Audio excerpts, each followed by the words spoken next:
സംസ്ഥാനത്ത് വ്യത്യസ്ത വാഹന അപകടങ്ങളിൽ 3 മരണം. കോട്ടയം എരുമേലിയിൽ ശബരിമല തീർത്ഥാടകർ സഞ്ചരിച്ച ബസ് മറിഞ്ഞാണ് ഒരാൾ മരിച്ചത്. കൊല്ലം കരുനാഗപ്പള്ളിയിലും എറണാകുളം കാക്കനാടും ബൈക്ക് യാത്രികരാണ് മരിച്ചത്. ശബരിമല ദർശനം കഴിഞ്ഞ് മടങ്ങിയെത്തിയ കർണാടക സ്വദേശികളാണ് അപകടത്തിൽപ്പെട്ടത്. കണമല അട്ടിവളവിലെത്തിയ ബസ് നിയന്ത്രണം വിട്ട് മറിയുകയായിരുന്നു. അപകടത്തിൽ ആവേരി സ്വദേശിയായിട്ടുള്ള മാരുതി ഹരിഹരൻ എന്നയാളാണ് മരിച്ചത്. 16 അയ്യപ്പ ഭക്തന്മാർക്ക് പരുക്കേറ്റു.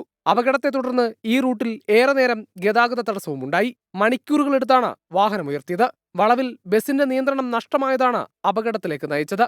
കൊല്ലം കരുനാഗപ്പള്ളിയിൽ നിയന്ത്രണം വിട്ട സ്കൂട്ടർ പോസ്റ്റിലിടിച്ച് വിദ്യാർത്ഥി മരിച്ചു. തഴവ സ്വദേശി നന്ദദേവനാണ് മരിച്ചത്.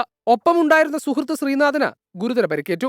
ഇയാളെ ആശുപത്രിയിൽ പ്രവേശിപ്പിച്ചു. കാക്കനാട് ചെമ്പുമുക്കിൽ ടാങ്കറും സ്കൂട്ടറും ഇടിച്ചുണ്ടായ അപകടത്തിൽ യുവതി മരിച്ചു.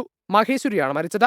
കാക്കനാട് എറണാകുളം റോഡിൽ ചെമ്പുമുക്ക് ഭാഗത്ത് വെച്ചായിരുന്നു അപകടം. ടാങ്കറിന്റെ പിൻഭാഗത്തെ ടയർ യുവതിയുടെ ശരീരത്തിലൂടെ കയറിയിറങ്ങിയതായി നാട്ടുകാർ പറയുന്നു. കണ്ണൂർ ചാവശ്ശേരിയിൽ ബസും ലോറിയും കൂട്ടിയിടിച്ച് ബസ് യാത്രക്കാരായ 3 പേർക്ക് പരുക്കേറ്റു. കോഴിക്കോട് പന്തീരാങ്കാവിൽ നിയന്ത്രണം വിട്ട കാർ ഫ്ളൈ ഓവറിന്റെ ഡിവൈഡറിലിടിച്ച് അപകടമുണ്ടായി.